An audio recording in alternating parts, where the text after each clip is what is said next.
Simulcast the Neil Haley Show and celebrity interviews live from the Grotto with Greg Hanna. Greg, what's going on, man? How are you? Hey, Neil, doing amazing. How about you? I'm doing fantastic. And I guess I'm one of those weirdos, but maybe there are a lot. 9 seasons of Coach is a show that I watched every day, I guess, in syndication. Probably watched it when it came out. It just was one of the most funny shows. And we have Clare Carey joining us again, the daughter of Coach. And she did much, much more after that. And we're going to learn about that story and everything. Clare, thanks for stopping by. And wouldn't you agree? I mean, how many Coach fans have you run into in your life after doing that show? A lot, right? That just loved that show to be able to have 200 episodes in 9 seasons. Yeah. I would say that I still meet people who tell me it's one of their favorite shows. I still meet people who tell me that they love to watch it with their dad in particular.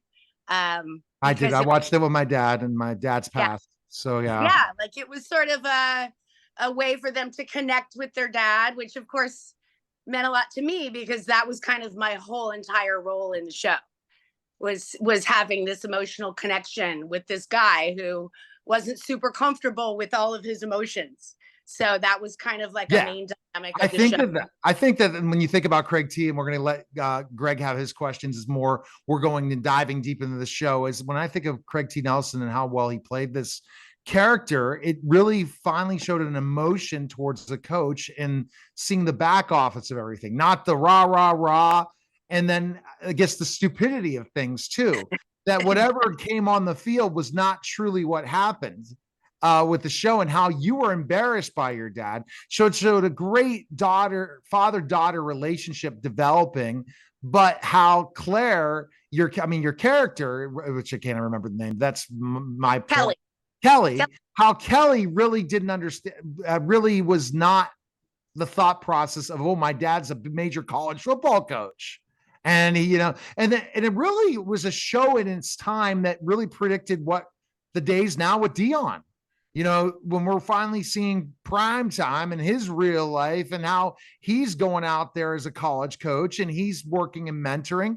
Well, that kind of was shown a lot in this show. I guess I never would have thought that parallel, but again, Dion would look like, this genius on the field, but then you see what's happening in the back end and oh dear. And the same thing happened in Coach, but go ahead, Greg, with your first question. That's a good, interesting parallel you just drew there, Neil. So Claire, great to meet you. Kind of a two-pronged question. Did you always want to be an actor? And tell us about that a little bit, but also how you landed the role on Coach. Sure. So yes, I pretty much always wanted to be an actor. I lucked out and I had a teacher as a very young kid who let us do theater. I went to a Montessori school, so that meant it was a little out of the box. And so on Fridays we would do theater and I took to it and I loved it. And so it was something I started doing in my life. And then I had another teacher who I think I was in 7th grade. She helped me get my first agent and actually starting professionally. So it was definitely something I always did. And then right out of high school, I didn't go to college at all. I just went straight to Hollywood. And so the story how I got the job is actually a little bit funny, but it's embarrassing, which is always makes a good story. But I was a bit of a punk, as a lot of 19-year-olds are, a little bit full of myself. And I went into the audition and Megan Brandman, the casting director, who I owe so much to, I plopped down in the chair across from her and she says, "How are you?" And I go, "I am so tired." Can you imagine walking into a job interview? And she looked at me and she goes, "Shut up. You're perfect for this. Now let's read it." So I really have to thank her for not kicking me out of her office when I told her I was tired, because what an right. And then after that, I didn't show up to auditions tired anymore. And I ended up getting the job. They told me a lot of the reason was because they felt that I was a believable Midwesterner. Both my parents are from Joliet, Illinois, and a great deal of my family still live in the Midwest. So I guess all that rubbed off on me. Absolutely. And, when you think about specifically enough, the right character, the right fit for this show, when you saw the script and you saw how you were going to go opposite Craig T. Nelson, that ought to be daunting at 19. Cause I remember you were considered in college still on the show at the beginning, or already graduated and you're 19 only playing this role. Excuse me with this coughing. Yeah, that's okay. You get to see a little more of my kitchen now, my glamorous kitchen. I was, I think, 20 when we actually filmed the pilot. And I was playing an 18-year-old who was starting college. So yeah. Oh, the story was that I had decided to enroll in the University of Minnesota and to come be a student at the place where he worked so I could be near him. Oh yeah, because it evolved in so many seasons. I'm kind of remembering maybe later seasons are reminding me, because look, about 9 seasons, right? There's a lot of growing up for you to do on the show. That's got to be crazy, and all that. Go ahead, Greg. Your next question. So Claire, what was the biggest learning experience that you had on Coach? Maybe a couple of them, if you had a couple. Oh my God. I don't think we really have time for all of them because it was really it was like my college experience, right? God. I mean, I got to witness the thing about Craig T. and why he played this bombastic sort of, unconscious, if you will, character so well, is that he is actually a very conscious person. He's a deeply spiritual, thoughtful, philosophical, intellectual person, a great capacity as an artist. So, those were choices he made in every single thing he did. So the writers would sit and watch the run through. The way we did it, it was like theater, where we'd get the script, we put it up on its feet, we rehearse, and then at the end of the day, we have a run through. Producers, writers, they come down, they sit and they watch. And if the scene's working, ha ha ha, laugh, laugh, laugh, great, move on to the next. If it's not, it just kind of sits there like a turd, right? And everyone's like, huh, okay, what am I gonna do? So I got to witness these incredible conversations between Barry Kemp, the creator of the show, head writer, and Craig T. And then sometimes some of the other writers and actors, but it was really mainly between Barry and Craig. And they, it just was like an incredible thing to witness, the level of specificity and understanding of how to create a caveman character that ended up being able to navigate having this, very upstart daughter, having this girlfriend who became his wife that, wasn't going to let him off the hook. We dragged him kicking and screaming into awareness, and it took a lot of work. Like, you know what I mean? You think, oh, it's a sitcom, ha comedy, a great deal of thought and conversation went into that. So I watched how they worked together, how they spoke to each other. It was a great model for mutual respect. I mean, there were times where it got explosive. Oh my! I learned how to work together. I also, I really got to see what it was like to get up day in, day out, devote yourself to something. I was there for 7 of those 9 seasons, and they were my family. Dysfunctional as we were still family. So I don't know if that answers your question at all. Yeah, pretty great. No, it definitely does. And let's look into specifically some of the other cast of characters. We have Dauber, that again, it reminds me of me in a way, because I'm 6'10" and he was a big guy, and I was young at that time, and kind of had no common sense when I was my age, when he was playing that character. And then you think of the grandfather type, and he'll remind me of him again. Oh, let's first talk Dauber. And how was like that actor? And did he end up doing anything else after that, Claire? Yeah, Bill Fagerbakke. Primarily, you would probably know his voice because he became Patrick the Starfish on SpongeBob SquarePants. Oh, wow. I didn't know that. Yeah, he's Patrick the Starfish. He also had a really great role in, do you guys remember the movie? I think it was called The Artist. It was that black and white movie. It was that great homage to silent film. It was, I don't know, 10 years ago. He played a bad guy in it. I think he played like a policeman or a detective or something, which actually, so Bill Fagerbaki is a sweetheart, one of the nicest guys you will ever meet. Absolute doll.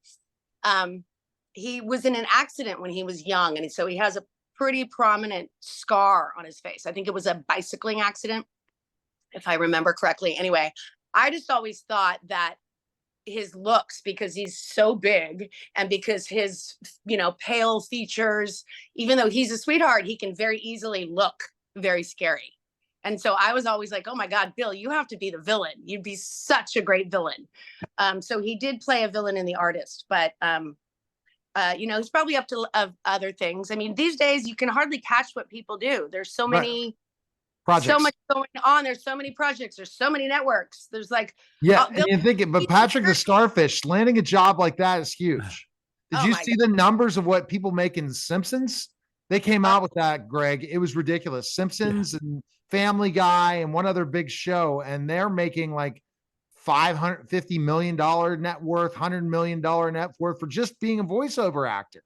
And you wouldn't think that, right? But those big characters are making a lot. So if he was in SpongeBob SquarePants, he's doing well. That's for sure. Happy for him. So life after Coach, what have been some of your bigger roles since then? Well, I would say I did really a lot of guest stars, some of which kind of ended up being a little more prominent. But my favorite roles, God, I don't even know. Let me see. Jericho. How about that one? Let's talk about Jericho. Okay. So this was good. So it was a show that John Turteltaub, who's a big feature film director, National Treasure, Cool Runnings, some other big films.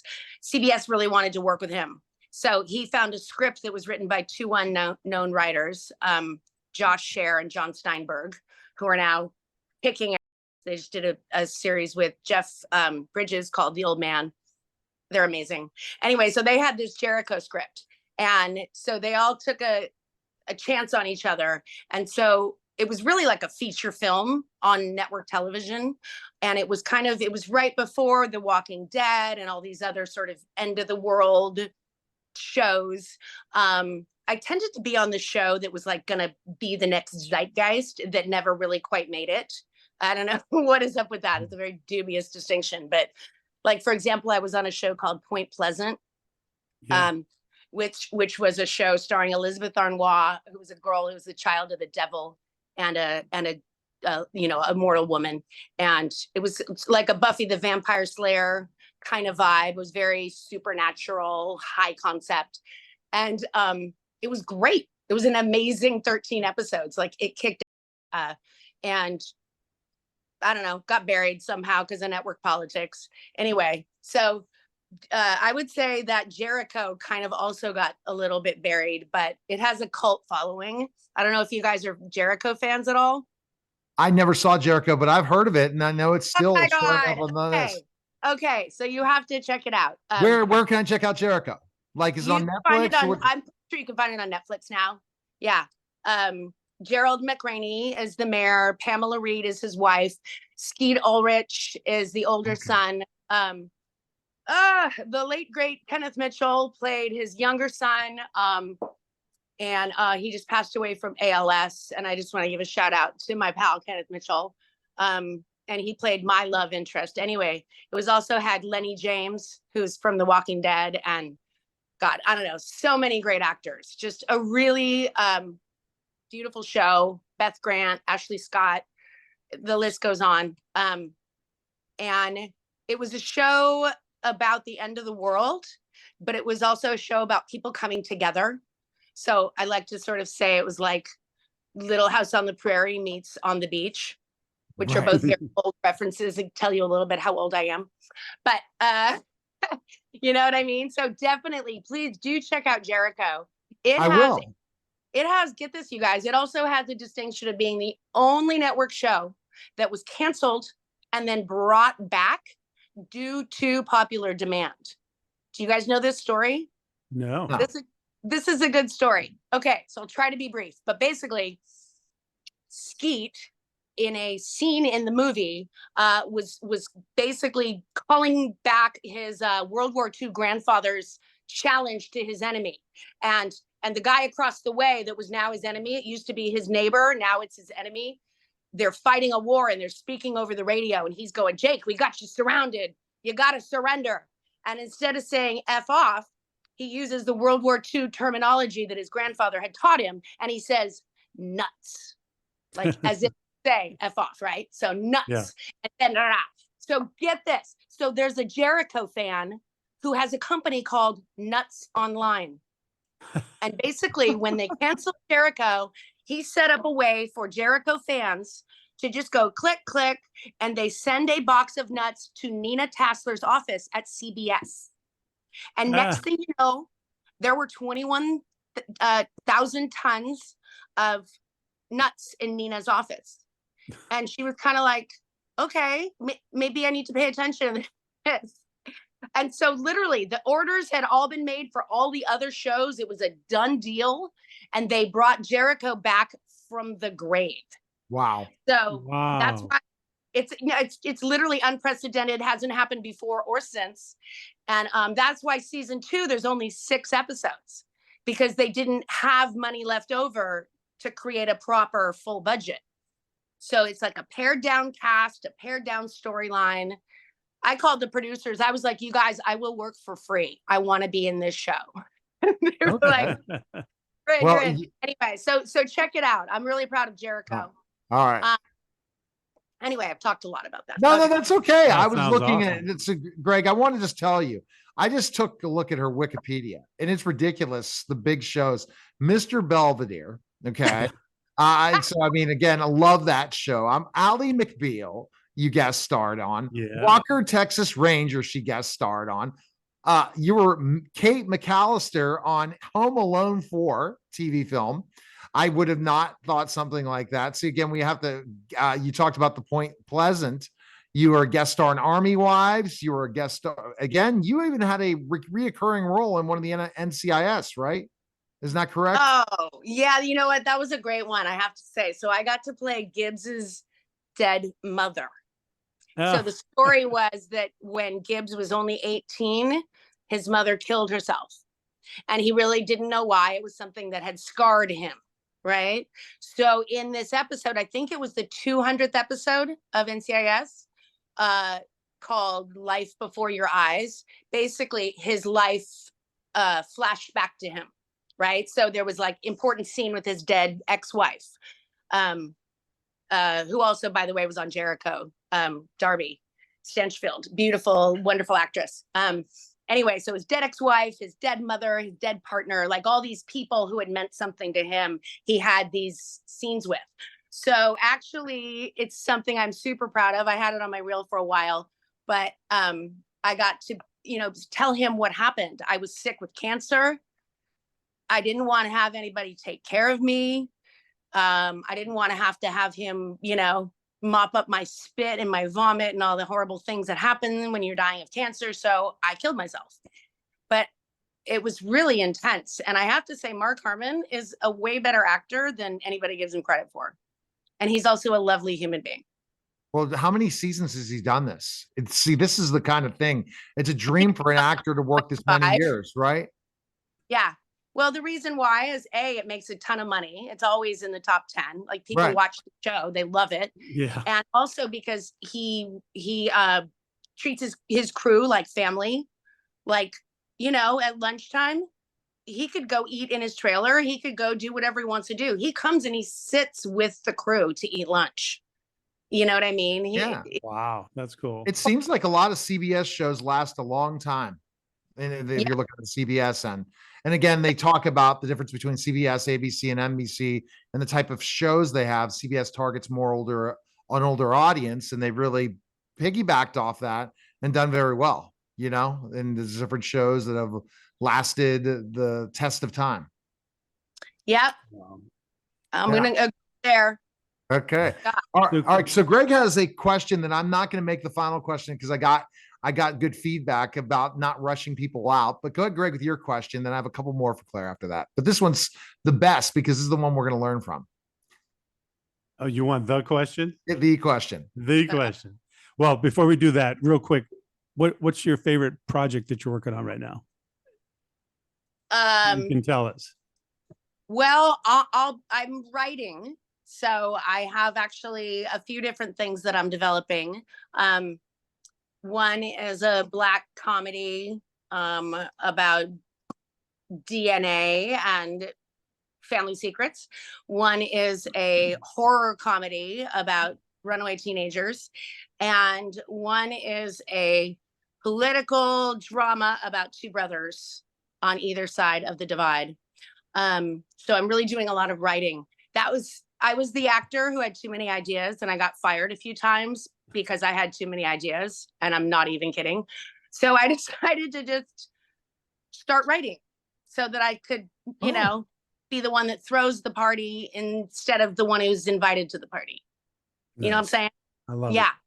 So when those are ready and I'm coming out with them, I'll come back and we'll promote them on your show. No, that'd be great. Oh, I have more ideas on this, and I am launching my doc. I don't know if we are friends on Facebook, but that doesn't mean anything because only half the people see posts. But I am making a comeback into professional wrestling after 1999. I retired, and now I'm 51 and making a comeback in pro wrestling. And I have a documentary, but I'm also pitching the Road Warriors movie about the Road Warriors with Chris Mulkey. Chris and I have a project that we're going to be producing together where he's the screenwriter and I have a production company, and we're going and trying to get funding. So I'm in Hollywood a little bit now. Go figure. So I'm going to have to learn from you. So there'll be some definitely projects that could align. I've decided to become multi-genre, multi-everywhere. So it's part of it's fun for me, but we'll talk. Why not, Neil? I mean, come on, right? If they can do it, why can't you? But I know everyone because of the show. I mean, that's the thing. And I'm already going to be reaching out to DDP really quickly about the Road Warriors. It was crazy. Greg, did you see WrestleMania had the manager of the Road Warriors? So I didn't know he was still alive. Paul Ellering was in the, so what a crazy WrestleMania. Go ahead, Greg, with your question now. All right, Claire. Make Claire think. Because this is like the deepest one that people will go back in time and look at and this question. Go ahead, Greg. Okay, seatbelt on. Here we go. So Claire, tell me, what do you feel is the most important thing in life you've ever learned?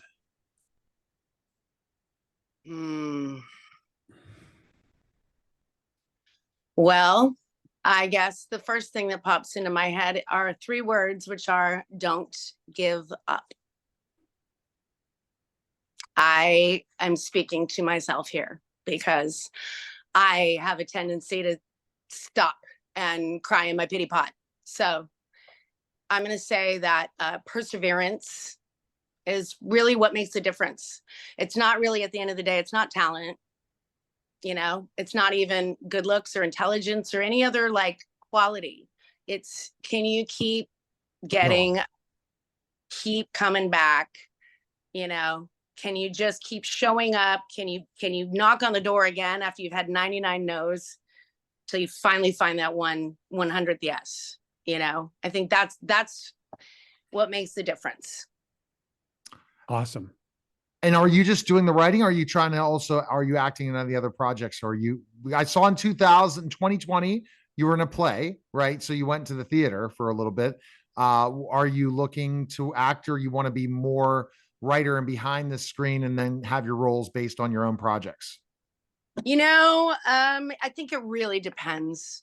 Like, I'm not someone who feels like I need to act. I don't need to be in front of the screen. I'm someone who is absolutely super comfortable behind the screen. Either way, I would say whatever serves the project. You know what I mean? If I have like, for example, the teen kind of horror comedy, I absolutely am writing a role for someone like myself. But do I know, like, dozens of amazing actresses who could play that part, who I would love to direct. And then they could bring all of their magic to it as well. And then we force multiply. I love it. You know what I mean? Like, I don't know. Let's see what happens. But if you want me to be in your movie, Neil, call me up and I will come and act in your movie. All right. So you're talking about the Road Warriors. Well, we definitely, I was already going to think of that.